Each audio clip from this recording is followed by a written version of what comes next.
Hola, hola a todos, espero estén bien. Hoy estamos viendo Historia Universal y vamos a conversar un poco, muchachos, sobre la colonización española. Seguramente es un tema que ustedes ya han abordado en otras materias y que han abordado ya en el transcurso de su vida, en todo el proceso formativo. Y lo que vamos a hacer hoy en Historia Universal es precisamente abrir el compás. Me refiero a abrir el análisis, profundizar algunas cosas, ver algunos elementos nuevos y tener una nueva mirada acerca de un acontecimiento tan importante para toda América Latina y para todos los habitantes hispanohablantes. Un acontecimiento de verdadera relevancia mundial. Y por lo tanto, como es un acontecimiento de verdadera relevancia mundial y es tan destacado en la historia mundial, lo vamos a discutir en Historia Universal. Cuando nosotros estamos hablando del descubrimiento, vamos a hablar entonces del descubrimiento entre comillas, porque incluso el nombre vamos a ponerlo en dudas por lo menos para poder discutirlo. Entonces, esta clase va a girar un poco en torno a esa mítica fecha del 12 de octubre de 1492. Vamos a analizar un poco el contexto, lo que estaba sucediendo en Europa. Vamos a ver lo que empezó a suceder en América Latina y vamos a discutir un poco sobre este hecho, que es un hecho de destacada relevancia, ¿ok? Tomen sus cuadernos y empecemos con los apuntes. 1492. 12 de octubre de 1492, Cristóbal Colón, con 3 barcos, la Niña, la Pinta y la Santa María, arriban a las costas de alguna isla del Caribe latinoamericano. Hasta ahora no se sabe con exactitud cuál de estas islas fue, pero sí se sabe, que Colón avisó que había visto tierra, Rodrigo de Triana, y a partir de ese momento empieza para la historia de todo el continente latinoamericano una nueva etapa, caracterizada por la dominación y la colonización de Europa hacia América. Y seguramente ustedes ya han visto que Cristóbal Colón llegó al continente americano por casualidad. Y llega precisamente por casualidad porque Cristóbal Colón no quería llegar al continente americano. Cristóbal Colón tenía otros intereses. Y para poder saber cuáles son sus intereses, vamos a hacernos ciertas preguntas. ¿Qué estaba sucediendo en Europa en ese momento? Lo primero que nosotros tenemos que destacar es que Europa en ese momento no es el centro del mundo, no es el centro de la vida ni de la economía mundial. En ese momento el centro de la vida y la economía mundial se va a ubicar en Asia, en lo que hoy es China. Y precisamente como ahí estaba el centro del comercio, el centro de la economía para ese momento, era muy importante mantener relaciones comerciales con esa parte del mundo, con Asia. Y como había que mantener relaciones comerciales con esa parte del mundo, se empezaron a preguntarse cuáles eran los otros caminos para poder llegar a China, aparte de los caminos tradicionales, que recordemos que en ese momento estaban dominados por factores que no eran precisamente amigos ni de España, ni de los españoles, ni de los portugueses. Así que como yo tengo que llegar a China, y como no tengo un camino seguro para poder llegar a China, yo voy a empezar a buscar otros caminos. Y Cristóbal Colón en ese momento tenía una idea muy poderosa de que la Tierra no era plana, de que la Tierra era redonda. Y por lo tanto, si yo salía de Europa, ¿verdad? Y le daba la vuelta a la circunferencia de la Tierra, iba a llegar a Asia. Pero a Asia, por ahí por Japón. Pero precisamente lo que Cristóbal Colón nunca se esperó es que en el proceso de darle la vuelta al mundo, no se iba a encontrar en el medio de su objetivo a todo un continente. No explorado antes por Europa y no explorado antes, al menos en su totalidad, por Asia. En este sentido, nosotros tenemos que decir que la llegada de Cristóbal Colón al territorio hoy americano es un hecho de mera casualidad. Es un hecho azaroso, porque Cristóbal Colón no lo buscaba. Cristóbal Colón lo que estaba buscando era una nueva ruta comercial para poder establecer relaciones comerciales de mayor grado con Asia, porque estaba, y recordemos que Asia en ese momento, digamos, eran muy importantes las especies, la sal para preservar la carne en el verano, etcétera, y por lo tanto tú necesitabas esa ruta comercial, y Cristóbal Colón lo que estaba buscando era esa ruta comercial y convenció a Isabel la Católica de que le prestara unos barcos y además le diera unos hombres para esta aventura. Isabel la Católica, bueno, no es que confiara mucho en el plan, y como no confiaba mucho en el plan, le dio 3 embarcaciones, 3 carabelas, que realmente no eran una gran cosa, sino eran precisamente, bueno, 3 barcos, que lo peor que podía pasar si Cristóbal Colón no encontraba o no llegaba a Asia era que esos 3 barcos desaparecieran. Eso como punto 1, se estaban buscando nuevas vías de comunicación para llegar a Asia, y se estaban buscando nuevas vías de comunicación porque precisamente unos años antes España había sufrido un proceso, digamos, de independencia. Porque nosotros recordamos que la península ibérica estuvo dominada por los árabes durante 700 años. Durante 7 siglos España y Portugal, la península, estuvo dominada. Y unos años antes habían logrado expulsar a los moros de Granada, que era el último bastión árabe en la región, y por lo tanto ya estaba en un proceso de unificación. Sí, la península ya empezaba a tener un proceso de unificación porque ya no estaban los árabes presentes, ya habían recobrado su libertad, su independencia, y por lo tanto los reinos de Castilla y de Aragón empezaron a unificar el territorio español, a unificarlo, ¿sí? Y ese proceso de unificación le dio mucha más fuerza a la península, porque se empezaba, digamos, a ver en el horizonte la creación del primer Estado nacional. Así que nosotros tenemos que gracias a que España, a la península y los varios reinos que habían allí, empezaban un proceso de unificación, y este proceso de unificación iba acompañado con una religión que es la religión católica. Como se estaba desarrollando ese proceso, esta nueva gente que estaba dominando la península quería descubrir nuevas vías de comunicación para llegar a Asia. Tenemos eso claro. Eso fue, digamos, en buena medida uno de los 2 elementos que impulsaron los procesos de colonización de América Latina. El otro factor, muchachos, es la expansión económica que está viviendo el mercantilismo en ese momento, que es el modelo económico. El mercantilismo se basa precisamente en la acumulación de oro por parte de los estados.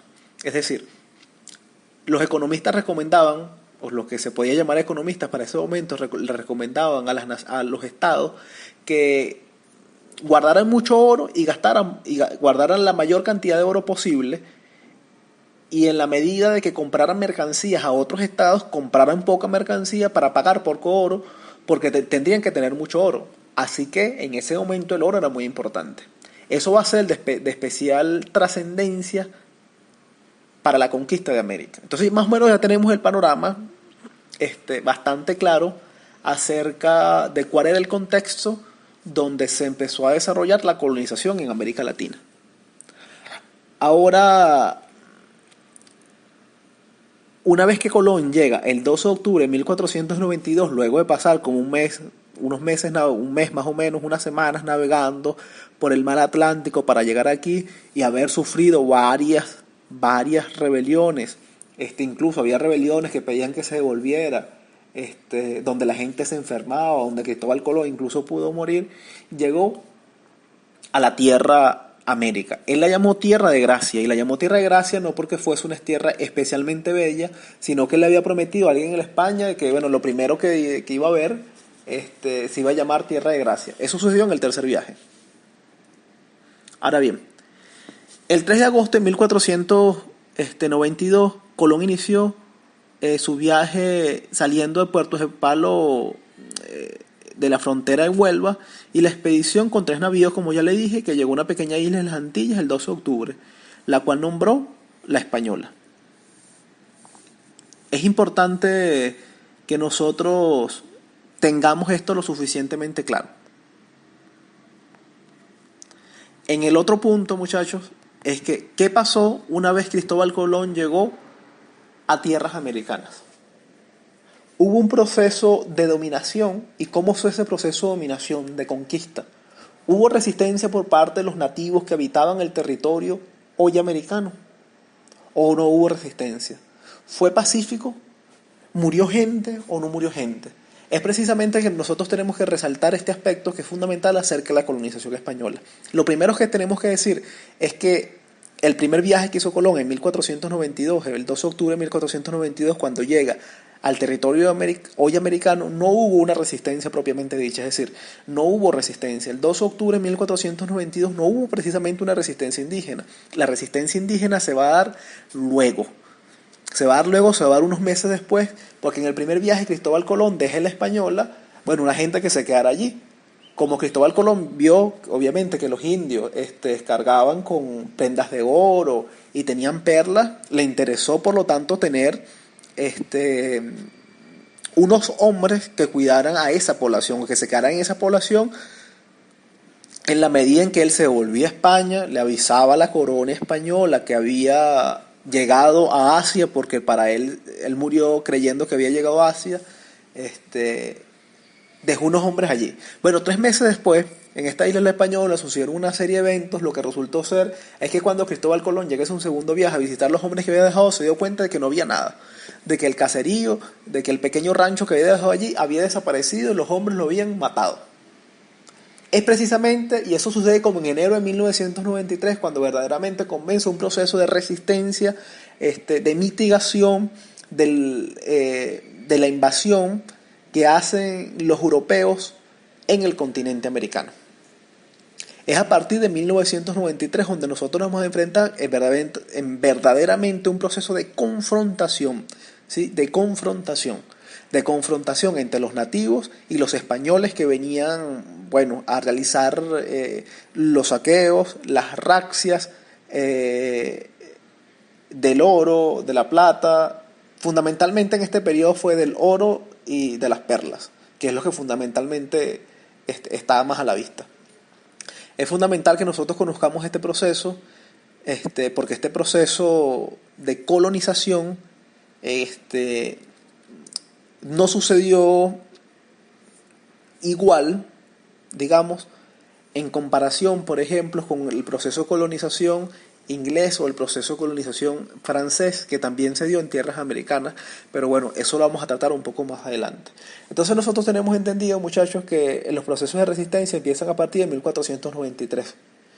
Igual es importante que nosotros tengamos claro que los procesos de conquista, por ejemplo, en las grandes culturas, de las culturas de mayor grado de diversificación, como son la cultura azteca y la cultura incaica, también allí hubo una resistencia. Incluso se dice que los españoles no pudieron conquistar el territorio, es decir, que el territorio duraron los españoles en 1493 a 1570 en un proceso bélico constante con la población. Es decir, durante ese periodo, que son casi 80 años, hubo un profundo proceso de resistencia de los nativos americanos contra los colonos españoles. Es decir, que no fue tan pacífico como algunas veces nos los pintan. No fue un proceso pacífico, fue un proceso bélico, fue un proceso de confrontación y fue un proceso de resistencia. En estos procesos de resistencia, bueno, saltan a la vista algunos nombres como Tupac Amaru, como Guaycaipuro, como Tamanaco, como los indios taínos en las Antillas, que son precisamente como la reivindicación de aquellos personajes indígenas que en un primer momento se resisten a los españoles. Esto pasa en un primer momento, muchachos. Ahora, hay otras características que son fundamentales de entender que cómo se realiza o cómo se ejecuta el proceso de colonización. El proceso de colonización se va a ejecutar y se va a normalizar a partir de los siguientes criterios. En principio, no es la corona española que directamente va a colonizar las tierras de lo que hoy es el continente americano, sino como la corona en un principio no creía en que América tuviese tanto beneficio económico, le dio unas concesiones Esto me estoy basando en un libro que se llama La formación histórica social de América Latina, de Germán Carrera Dama, que es un historiador.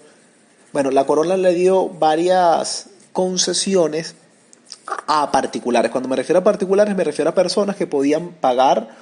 A particulares son personas individuales, es decir, cualquier persona que quería ir a América, la corona, le podía dar el permiso. O sea, cualquier persona que tenía el dinero para poder ir a América y conquistar territorio y fundar ciudades y llevarle oro y perlas a la corona lo apoyaba. Es decir, por ejemplo, si Jefferson Leal quería ir a América, bueno, Jefferson pidió un permiso porque Jefferson podía comprar unos barcos, le podía pagar a unos hombres y podía comprar unos pertrechos de guerra para irse, digamos, a aquella tierra indómita que significaba América. Así que eso pasó muchas veces. Primero fueron los particulares y además también había gente que se alistaba. Es decir, había gente que decía, bueno, yo tengo un arcabuz, yo tengo un arma, tengo tanto dinero para invertir, y me voy a América. Y si encontramos algo allá, bueno, nos lo repartimos entre todos. O sea, había muchas formas de acceder al territorio americano. Y era una forma de acceder particular. Todo aquel que se quería lanzar a la aventura se podía lanzar. Y se podía lanzar por varias razones. La primera razón era encontrar mayores beneficios económicos, fundamentalmente por encontrar beneficios económicos en este territorio, ¿sí? Porque además las historias que se contaban eran historias grandiosas. Por ejemplo, nosotros tenemos al lado de Margarita hay una isla que se llama Cubagua. En la isla Cubagua, que fue una de las primeras ciudades fundadas en toda América Latina, que se llamaba Nueva Caji de Cubagua. En el tercer viaje de Cristóbal Colón dice que cuando él estaba navegando por la costa, él veía desde su barco las perlas. Es decir, había muchísimas perlas. E incluso Cristóbal Colón se llevó sacos y sacos, imagínense, sacos de perlas hacia España. Es decir, la gente que se aventuraba con un objetivo, que era un objetivo económico. Luego en América Latina se empiezan a generar unos asentamientos, ¿sí? Después de que ciertas personas lograron obtener un beneficio económico y ese beneficio económico empezó a ser estable y ya no había tanta resistencia indígena, se empezó a ver un asentamiento por parte de aquellos particulares. Y en una tercera fase ya la corona española empezó a mandar, digamos, ¿cómo se llama esto? Enviados especiales para que gobernaran el territorio hoy americano. Así que nosotros podemos decir que el proceso de colonización fue un proceso bastante largo, pero a la vez también fue un proceso sangriento y fue un proceso bastante cruel, sobre todo con la población nativa, que en un principio se negaba a perder su modo de vida, su modo de convivencia. Es importante también que nosotros entendamos que este proceso de colonización no se dio, ¿verdad?, sin la ayuda en buena medida de los nativos americanos. Y aunque esto parezca una contradicción, es importante que nosotros entendamos que los españoles y los portugueses tenían aliados dentro de las comunidades indígenas que muchas veces le permitieron a los españoles dominar el territorio porque tenían aliados indígenas que conocían el territorio y que conocían las estrategias de los demás indígenas. Un caso, digamos, particular de esto es la Malinche, que ayudó a la colonización y al derrumbe del Imperio Azteca en México. Yo les recomendaría que investigaran un poco sobre el personaje de la Malinche. Entonces, nosotros tenemos un panorama, muchachos, de la conquista del territorio hoy americano, un panorama que nosotros podemos resumirlo en varios elementos. El primer elemento es que fue un proceso cruento. El segundo elemento es que se dio precisamente motivado a que los españoles tuviesen, digamos, mayor beneficio económico de las tierras y del oro que se encontraba en América, y además este oro y estas tierras que se encontraban en América, producto del proceso de robo, fueron fundamentales para sostener luego la vida y la vida económica de toda Europa, porque el oro americano empezó a sostener toda la dinámica económica que permitió que el sistema mercantil se expandiera y evolucionara a posteriori. Un elemento particular es que nosotros tenemos que repartir, y eso digamos que debatir, y esto es un debate un poco más reflexivo, está en torno a la palabra descubrimiento, y que va a ser una cosa que nosotros vamos a debatir si fue o no un verdadero descubrimiento. ¿Se descubrió América en 1492? Antes del 2 de octubre de 1492 América no existía. Es importante que nosotros nos hagamos esta pregunta, muchachos, porque va a ser fundamental para entender lo que hoy es América Latina. Y yo voy a dejar esta pregunta abierta para que ustedes la investiguen, para que ustedes generen una reflexión, porque eso es lo que vamos a debatir dentro de la clase. ¿Se descubrió América? ¿Los españoles, los europeos descubrieron América? Bueno, con esto me despido. Un fuerte abrazo para todos. Nos seguimos escuchando. Chao, chao.